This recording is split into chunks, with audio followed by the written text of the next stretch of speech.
Hi guys, how are you all doing? Seems like a long time since Christmas, huh? But it really hasn't been. So we are back into the Old Testament. And remember, the Old Testament is stories about before Jesus was born. And today's story is about a young man, a little boy, that really grew up and did some really pretty cool things. His name was David, okay? So we're going to first start with David. David was the youngest of his family. He was a shepherd for his father's sheep.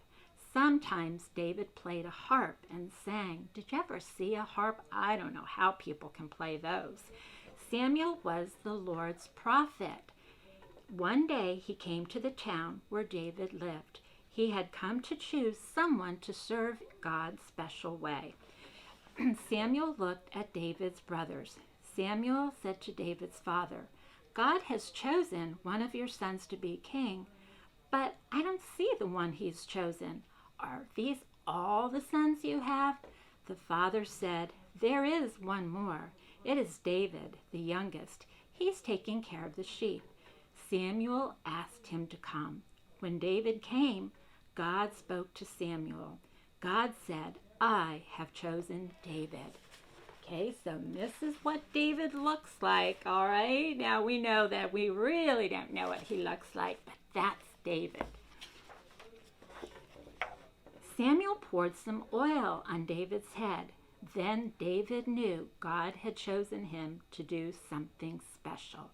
Later, King Saul felt sad and gloomy. Gloomy means that he was really sad. What could help him feel better?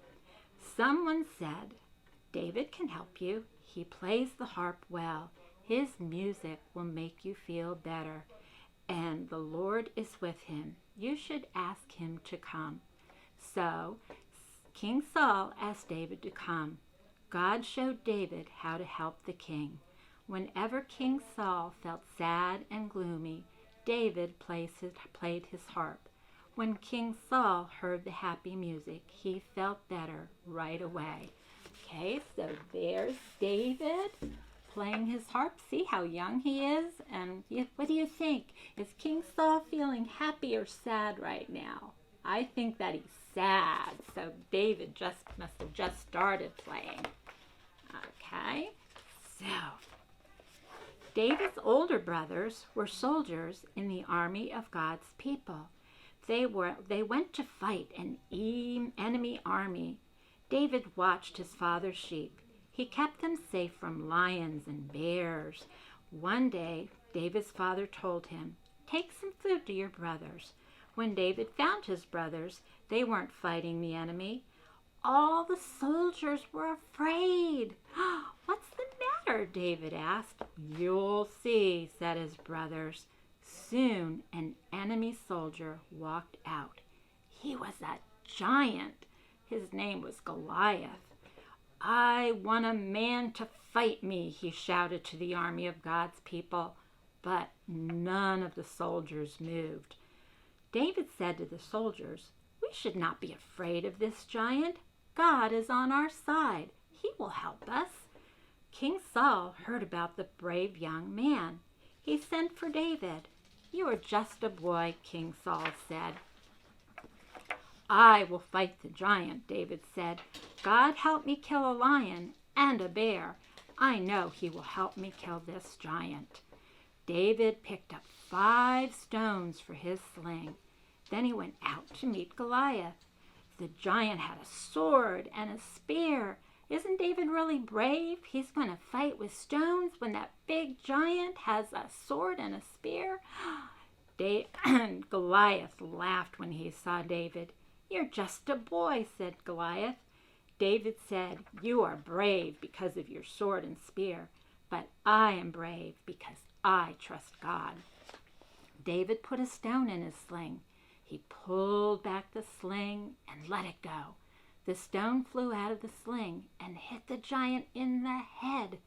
Goliath fell down. Then the soldiers chased the enemy army away. David had shown them how to be brave. David trusted God to help him. So there you go. Look at that giant. And look at that. One little stone knocked him down. So when you're feeling scared and you're feeling, worried about things, think about David and what he did with that one little stone. And maybe there's something that you can do, even though you're all little guys. Okay? So just trust in God. That's the best we can do. So let's not forget, Pastor Jim did not give me the coloring page to show you, so I can't show it to you.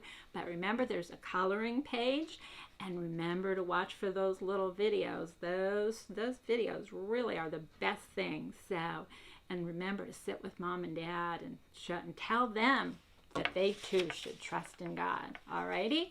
Hope to see you in person real soon. Bye-bye. Oh, next week is Jonah, so